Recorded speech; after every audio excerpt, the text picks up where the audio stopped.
तुम अपनी अच्छाई बनाए रखो, भगवान कहते मैं तुम्हारे साथ खड़ा रहूंगा। बस यही बात याद रख लीजिए। अपनी अच्छाई को अपने अंदर बसाए रखो, आपके जीवन रथ को हाँकने का काम आपका परमात्मा करेगा। कोई साथ दे ना दे, वो तो जरूर साथ देगा।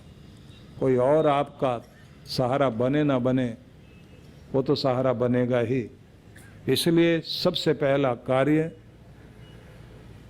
अभयता, डर पर काबू पाइए। और जैसे मैंने सुबह भी आपको बताया था कि कोई भी, जैसे राक्षस की बात मैंने आपको बताई थी ना, कि उसने एक युवक को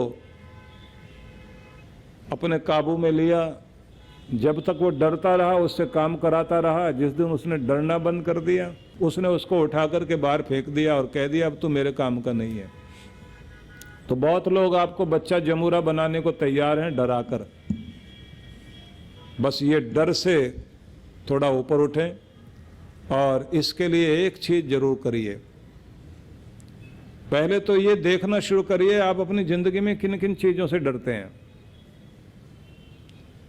जिन चीजों से डरते हैं उनको ध्यान में रख करके उनका सामना करने की हिम्मत जुटाना शुरू कर दीजिए। जैसे जैसे डर पर लात मारना शुरू करोगे, डर छोटा होता जाएगा, आपकी वीरता जागती जाएगी, आपका जोखिम लेने का जो साहस है वो बढ़ता जाएगा। और ये चीज़ आपको जीवन में बहुत आगे तक लेकर जाती है। लोगों को अंधेरे में मनोबल टूटता है, तो आपने देखा होगा कई लोग अंधेरे में अकेले जा रहे हो तो गाना गाते हुए जाते हैं। उनको लगता है गाना गाने से भी डर हटता है। और वैसे देखा जाए तो संगीत भी आपके डर को हटाता है। कुछ लोगों को जब ज़्यादा कोई किसी चीज़ से घबराहट होती है तो वो कोई मंत्र जपना शुरू करते हैं। तो ये बात ध्यान रख लेना, मंत्र भी आपको जो है सहारा देता है। तीसरी चीज़ ये भी कि जब आपको एक विश्वास होता है कि जिसको मैं मानता हूँ मेरे साथ है, तो इससे भी आपका डर हटता है कि कोई और साथ दे ना दे, जिसको मैं मानता हूँ वो ताकत मेरे साथ है। और सच में वो ताकत आपको महसूस भी होगी, पर आपका विश्वास पक्का होना चाहिए। और जब आप ये सोचते हैं कि मैं ठीक हो जाऊंगा, मेरी परिस्थितियां बदल जाएंगी, इसमें अगर दृढ़ विश्वास है तो आप अपनी परिस्थितियां बदल पाएंगे। जहां आपका मन डामाडोल होने लग जाता है वहीं वो परिस्थितियां वहीं की वहीं रुकी रह जाती हैं। तो अपना दृढ़ विश्वास बनाना, इससे आपके अंदर निर्भयता आएगी, निडरता आएगी। और छोटे छोटे साहस के काम करना शुरू करो। साहस का काम करना शुरू करेंगे तो आपका साहस और बढ़ता जाएगा, और फिर सच में आप बहादुर हो सकेंगे। भारत का नाम जिस भरत के नाम पर पड़ा, शकुंतला का वह बेटा बचपन में खेलते खेलते शेरनी के बच्चों को पकड़ कर लाता था और उसके दांत गिन करके खेलता था। आप लोग जानते हैं कि शेरनी जहाँ बैठी होती है और उसके बच्चे आसपास हों तो बहुत हमलावर बनकर रहती है। वो वहाँ किसी की हिम्मत नहीं कि आसपास आके खड़ा भी हो सके। बात शेरनी की नहीं, अगर गऊ का भी तुरंत उत्पन्न बछड़ा हो जो रोज उसको घास खिलाता है किसान, अगर वो भी पास में उसके बछड़े की तरफ आएगा तो वो मारने को दौड़ती है। उसको लगता है मेरे बच्चे को कोई नुकसान न पहुंचा दे। तो शेरनी के बच्चे के दांत गिनकर, सिंह शावक के दांत गिनकर जिसने अपना बचपना बिताया हो, ऐसे बहादुर के नाम पर हिंदुस्तान का नाम भारत है। तो आप सोचिए, ये बहादुरों का देश है और ये बचपन से ही चीजें सिखाई जाती हैं। अपने अंदर ये चीजें पैदा करनी चाहिए।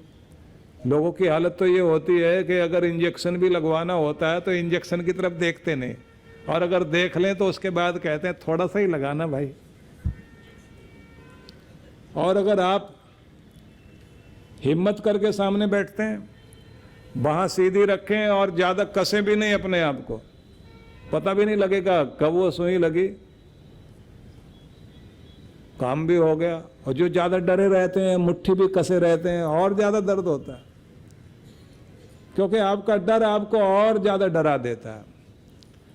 जब आप किसी चीज को इजी वे में लेते हैं, सरलता से लेते हैं, तो वो सरलता से लेते ही उसका डर एकदम खत्म हो जाता है। तो ध्यान रखिए, शरीर तो हर चीज का सामना करने को, दर्द सहने को तैयार है, लेकिन मन नहीं तैयार होता। अगर मन तैयार हो जाए, इसलिए लोग क्या करते हैं, दांत कितने भी गड़बड़ हो रहे हों, जब तक हालत ऐसी ना हो जाए पहले तो लौंग वोंग लगा के काम चलाते हैं। चलो लौंग लगा लेते हैं, लौंग दबा लेते हैं। कुछ लोग समझा देते हैं लहसुन का रस लगाने से भी दांत का दर्द निकल जाता है, दांत में कीड़ा लगा हुआ होता है वो ठीक हो जाता है। असल में तो दांत में कोई कीड़ा लगता नहीं है, अंदर कोई कीड़े वीड़े नहीं होते आपके दांत में, लेकिन बोला ऐसा जाता है दांत में कीड़ा लग गया।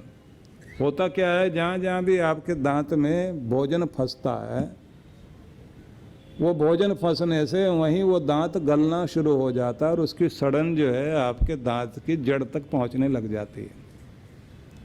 दुखद बात यह है कि हमारे यहाँ जो लोग हैं वो अपने पुरानी चीज़ों को भूल गए। जैसे पहले लोग नीम, बबूल, इसकी दातुन से चबा चबा करके एक तो दांतों की कसरत करते थे, और वो जो उसका रस होता था उससे जितने भी दांतों में सड़न पैदा करने वाले जो बैक्टीरिया जो हैं उन सबको नष्ट करने में वो चीज़ें काम आती थी। उसके बाद यहाँ तक करते थे कि जो राख होती थी इसकी, जो गौ के गोबर का उपले जले हुए, उससे भी थोड़ा उंगली में लेकर के दांतों पे लगाते थे। तो उससे क्या होता था, क्योंकि दो ही चीज़ें हैं, एक तो दांत और एक आंत, जिसकी ठीक है वो आदमी जवान बना रहेगा। आंत नरम रहनी चाहिए और दांत जो है मजबूत रहने चाहिए। रात को आप ब्रश करके जरूर सोएं, और अब तो अपने आयुर्वेद वाली चीज़ें ही अपनाओ।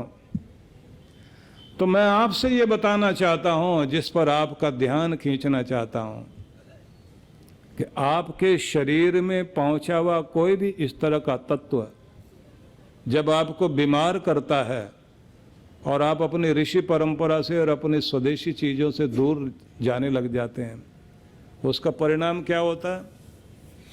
दर्द बढ़ना शुरू, पीड़ा बढ़नी शुरू। आदमी दांत में दर्द हो जाए, थोड़ा बहुत दर्द है, तब तक तो कोई तैयार होगा नहीं डॉक्टर के पास जाने के लिए। कुछ तो इतने कमाल के होते हैं, फ़ोन करके पूछ लेते हैं डॉक्टर साहब बता दो कोई दवाई ववाई, दांत में थोड़ा दर्द हुआ है। अब उसने अगर बता दिया कि ये टैबलेट ले लेना, अब कोई भी बताइए उसने, और नाम लेना तो किसी दवाई का, तो फिर इसका मतलब उसका विज्ञापन करना हुआ। अब आपने देखा कि इससे काम चल सकता है, आखिरी तक जब तक काम चलता है वही दवाई ली, रात को सो गए, सुबह देखेंगे। और जब हालत ये हो गई, क्योंकि रात में सोने के बाद में सिर की तरफ जो ब्लड का सर्कुलेशन चलता है, उसी समय 2-1 बजे के लगभग ये दर्द ज़्यादा उठा करता है। जैसे हार्ट वालों को जो है ना, हार्ट प्रॉब्लम जो होती है, वो रात में 3 बजे से लेके 5 बजे के बीच में ज़्यादातर हार्ट अटैक होते हैं, उस समय ज़्यादा प्रॉब्लम होती है। पर उस विषय में मैं जाऊंगा नहीं, आपको सिर्फ ये बताना चाहता हूं कि आदमी को जब तक दर्द मजबूर ना कर दे, और इतना मजबूर ना कर दे कि अब तो डॉक्टर के पास जाना ही पड़ेगा, तब कितनी हिम्मत जुटाते हैं हम लोग। तब तो जाके कहते हैं डॉक्टर साहब कुछ भी हो जाए, कोई भी जोर लगाना पड़े, कुछ भी उठा करके आप औजार उठाओ, उखाड़ दो बस इसको। उस समय ये नहीं देखते कि दर्द कितना होगा, उस समय तो ये दिखाई देता है कि बस ये मुसीबत निकले एक बार। मतलब ये है कि तब आपका मन तैयार हो जाता है, तब आप मन तैयार हो गया, आप बहादुर हो गए, तो आप कुछ भी कराने को तैयार हैं। और जब तक आपका मन तैयार नहीं होता तो कुछ भी बात हो, आप कुछ भी करने को तैयार नहीं होते। इसलिए समझ लेना कि तन की समस्या बाद में है, पहले मन की समस्या होती है। अगर मन को ही तैयार कर लें आप, तो हर समस्या का निदान हो सकता है। इसलिए अपने मन को पहले मजबूत करिए हर समस्या से लड़ने के लिए, कोई भी चीज हो। नहीं तो चलता ही रहेगा। डॉक्टर खोल रहा है मुंह और महिला बैठी है दांत निकलवाने के लिए। डॉक्टर कहता है बहन जी थोड़ा मुंह खोलिए, उसने थोड़ा खोल दिया। उसके बाद फिर डॉक्टर कहता है बहन जी कर क्या रहे हैं, थोड़ा और मुंह खोलिए, उसने और खोल दिया। अब फिर डॉक्टर कहता है नहीं नहीं बहन जी जरा मुंह खोलिए। बोले अंदर ही बैठ के निकालेगा क्या दांत, कितना खुलवाएगा। आखिरी वाला सबसे ज्यादा गड़बड़ करता है, ये जो सबसे आखिरी वाला है, क्योंकि आपका ब्रश सब जगह पहुंचेगा, वहां नहीं पहुंचता। और इतने जल्दी में होते हैं जैसे वो रेग माल रगड़ रहे होते हैं ना, ऐसे ऐसे किया जल्दी जल्दी निकल आए बाहर। थोड़ा अपने ऊपर ध्यान देना शुरू कीजिए। आपकी सारी मुस्कुराहट तो आपके दांतों पर ही तो है। ये जो आगे वाले हैं तो बेचारे मुस्कुराने का ही काम करते हैं, असली खाने वाले तो पीछे ही हैं। इनकी मसाज भी हो जाए, ध्यान भी हो जाए, तो कुल मिलाकर सार में हम ये समझेंगे कि सब कुछ वीरता भी हमारे मन में है और कायरता भी हमारे मन में है, अच्छाई भी हमारे मन में है और बुराई भी हमारे मन में है। इसलिए इलाज बाहर करने की जरूरत नहीं है, इलाज अंदर होना चाहिए। और इस इलाज को अगर कोई कर सकता है, जब गुरु का सत्संग होता है और वो विचार अंदर जाते हैं तो आदमी की जिंदगी को बदल देते हैं। इसलिए और कुछ करो ना करो, भगवान श्री कृष्ण ये एक शब्द समझाते हैं कि मैं क्यों आता हूं इस धरती पर। परित्राणाय साधूनाम विनाशाय च दुष्कृताम, सज्जनों की रक्षा के लिए आता हूं और दुष्टों के दलन के लिए आता हूं। लेकिन एक शब्द और अद्भुत कहते हैं, धर्म संस्थापनार्थाय संभवामि युगे युगे। इस धरती पर धर्म फैले, इसके लिए हर युग में मैं आता हूं। तो क्या समझ में आया कि उन्हें क्या पसंद है? दुनिया में धर्म फैले, अच्छाई फैले, शुभ का विस्तार हो। तो जो लोग धर्म फैलाने में, धर्म का प्रचार करने में, धर्म की को फैलाने में सहयोगी बनते हैं, तो भगवान उससे सबसे ज्यादा प्रसन्न होते हैं। तो सबसे शुभ काम धर्म की स्थापना, धर्म का प्रचार, धर्म की कथा, धर्म का सत्संग, धर्म फैलाओ, दुनिया में अच्छाई फैलाओ। इस अच्छाई फैलाने के काम में जो भी जुट जाता है, भगवान का सबसे ज्यादा आशीर्वाद उसे मिलता है। तो इसलिए कुछ लोग एक बात जरूर सोचते हैं, एक बार धर्म कथा तो हम जरूर कराएंगे, और वो भगवत कथा होनी चाहिए। भागवत कथा नहीं कह रहा, भगवत कथा, जिसमें भगवान की चर्चा और भगवान ने हमारे लिए क्या कहा उसकी कथा। वो कथा नहीं कह रहा हूं भगवान कृष्ण यहां गए, फिर वहां गए, फिर वहां गए, फिर इनसे मिले, फिर उनसे मिले, फिर यहां बैठे, फिर यहां लीला की, यहां पर नाचे, यहां पर जो इन्होंने खाया, यहां दुष्ट को मारा, यहां ये किया। वो कथा नहीं, वो कथा तो सब कह रहे हैं, लेकिन जो कृष्ण कहकर गए उसको जब सुनाना शुरू कर दिया जाता है तो वो है भगवत कथा। और उसी को कहा है भगवान ने कि कल्याण तो इससे होगा। लेकिन साथ में सावधान किया कि जो प्यार वाले हैं, जो इसकी वैल्यू समझते हैं, कीमत समझते हैं, ये ज्ञान उनके आगे देना, क्योंकि ये ज्ञान मैंने रहस्य वाला ज्ञान दिया है अर्जुन तुम्हें। इसके जो पात्र हैं, इसके जो लायक हैं, उनके लिए देना, जिससे उनका कल्याण हो सके। कुछ लोग सोचते हैं गीता तो मरने वाले को सुनाई जाती है, तो अर्जुन मरने ही लग रहा होगा, जो भगवान ने उसको कहा तू मरने वाला है तो गीता सुन ले भैया। अर्जुन को क्यों सुनाए? राज ऐश्वर्य प्राप्त हो सके, दुनिया में राज कर सके, और तेरा नाम दुनिया में हो सके, और ठीक ढंग से जी सके, और कायरों की तरह नहीं बहादुरों की तरह जिंदगी जी सके। तुझे दुनिया का सबसे बड़ा सम्मान प्राप्त हो, तुम्हें दुनिया का सबसे बड़ा धन प्राप्त हो, तुम्हें दुनिया का सबसे बड़ा राज्य प्राप्त हो, इसके लिए गीता सुनाई गई। इसलिए अगर आप चाहते हो आपको सबसे बड़ी सफलता मिले, आपका दुनिया में नाम हो और आपके दुख दूर हो, तो आपको गीता का संदेश सुनना चाहिए और गीता पर विश्वास रखना चाहिए।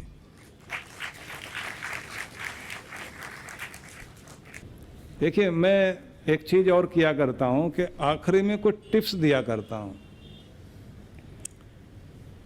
मतलब जैसे आदतों से जीवन बनता है, पहले हम आदत बनाते हैं, बाद में आदतें हमारी जिंदगी बनाती है। अगर वो खराब हैं तो जिंदगी खराब, और अगर वो अच्छी हैं तो फिर जिंदगी अच्छी रहेगी। और फिर जैसा अन्न वैसा मन, जैसा पानी वैसी वाणी, जैसा विचार वैसा आचार। और फिर ये बहुत लंबी कहानी है, नोट करके जब आप बैठते हैं उसका अपना प्रभाव पड़ता है। ये टिप्स छोटे छोटे नहीं हैं, ये बहुत बड़े हैं। सुनने में तो लगता है कि समय का उपयोग कीजिए, जिंदगी उपयोगी हो जाएगी। अगर समय का दुरुपयोग किया तो जिंदगी ही खराब होगी। इसलिए जिंदगी को समय बनाता है, समय को संभालने वाले आप बन जाइए, जिंदगी संभल जाएगी। बात तो सुनने में छोटी लगती है, लेकिन अगर पकड़ में आ गई तो पूरा जीवन ही अद्भुत हो जाएगा। परम पूज्य सद्गुरुदेव सुधांशु जी महाराज के पावन सानिध्य में जीवन में सुख शांति एवं समृद्धि के सूत्र, विराट भक्ति सत्संग कार्यक्रम की रूपरेखा 7 दिसंबर से 11 दिसंबर 2022। समय प्रातः 9 बजे से 11 बजे तक व सायं 5 बजे से 7 बजे तक। सत्संग स्थल MBMC क्रिकेट एकेडमी ग्राउंड, मेरी गोल्ड कॉम्प्लेक्स के पास पानी की टंकी, बेवर्ली पार्क, मीरा रोड, पूर्व ठाणे, महाराष्ट्र। विशेष सूचना, 10 दिसंबर 2022 का कार्यक्रम वरदान लोक आश्रम में प्रातः 10 बजे से 12 बजे तक होगा। विशेष कार्यक्रम गुरु मंत्र एवं दीक्षा, रविवार 11 दिसंबर 2022 दोपहर 12 बजे सत्संग स्थल पर। आयोजक विश्व जागृति मिशन मुंबई मंडल। संपर्क सूत्र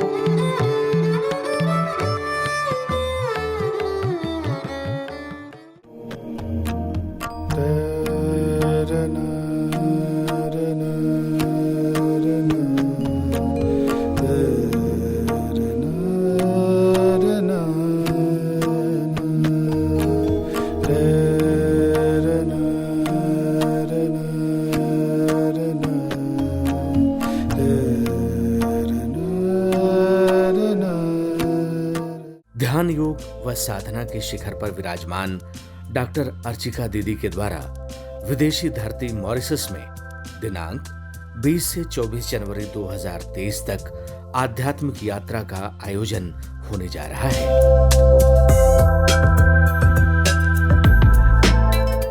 मॉरिशस पूरी तरह से भारतीय रंग में रंगा हुआ है, इसलिए इस यात्रा में ध्यान साधना के साथ कुछ पवित्र दर्शनीय स्थलों का भी भ्रमण कराया जाएगा, जिनमें 2 सदियों से सनातन धर्म की पहचान का प्रतीक माना जाने वाला महेश्वर नाथ मंदिर और गंगा तालाब नामक एक दर्शनीय स्थल प्रमुख है।